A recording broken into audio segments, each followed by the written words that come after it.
नवरात्रि का तीसरा दिन था। हवेली में माता चंद्रघंटा की पूजा चल रही थी।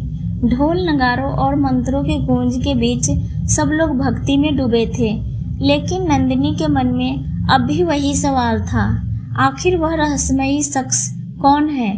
पूजा खत्म होते ही नंदिनी और आर्यन हवेली के पुराने हिस्से की ओर बढ़े। वही कमरा जहां पिछले दिनों अजीब अजीब घटनाएं घटी थी। अंदर बहुत अंधेरा था। अचानक वही परछाई सामने आई, चेहरा कपड़े से ढका हुआ। नंदिनी ने हिम्मत कर कहा, आज सच सामने आना ही चाहिए।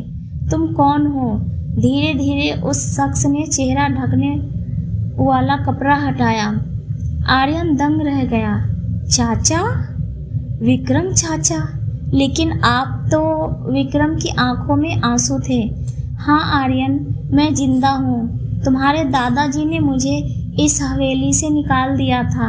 आर्यन की आवाज़ कांप गई। लेकिन क्यों? आखिर क्या गलती थी आपकी? विक्रम ने गहरी सांस लेते हुए कहना शुरू कर दिया। सालों पहले जब तुम्हारे दादाजी इस हवेली और कारोबार को संभाल रहे थे, तब मैं उनका हाथ बटाता था। लेकिन एक रात हवेली के तिजोरी से गहने और कुछ पुराने दस्तावेज गायब हो गए। शक मुझ पर गया, क्योंकि उस रात तिजोरी की चाबी मेरे पास थी। मैंने कसम खाकर कहा कि मैंने कुछ नहीं किया, लेकिन किसी ने मेरी बात नहीं मानी।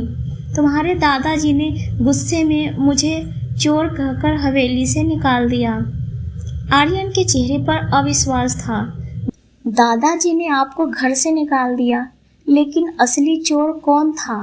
विक्रम की आंखों में गुस्सा झलक उठा। यही तो राज है।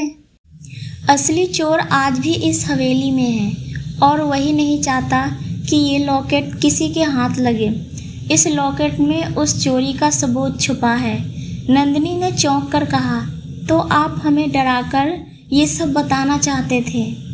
विक्रम ने भारी आवाज में कहा, हाँ, क्योंकि सीधे कहता तो कोई भरोसा नहीं करता, इसलिए मुझे रहस्यमयी परछाई बनकर जीना पड़ा। इतना कहते ही अचानक कमरे की दीवार पर लाल रंग से शब्द उभर आए, सच बाहर मत लाना, वरना अंजाम बुरा होगा।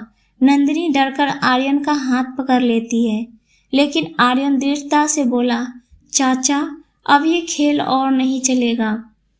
हम सच बाहर लाएंगे, चाहे कोई भी हमें रोकने की कोशिश करे।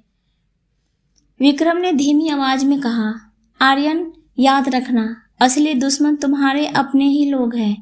सावधान रहना। अचानक पीछे से जोर का धमाका हुआ। दरवाजा अपने आप बंद हो गया। तीनों एक दूसरे की तरफ देखने लगे। हवेली में किसी अदृश्य ताकत की मौजूदगी साफ महसूस हो रही थी। क्या विक्रम सच बोल रहा है, या इसके पीछे कोई और चाल है? और असली चोर कौन है? नेक्स्ट एपिसोड सुनने के लिए आप मेरे पेज को फॉलो करें, वीडियो को लाइक, कमेंट और शेयर जरूर करें। धन्यवाद।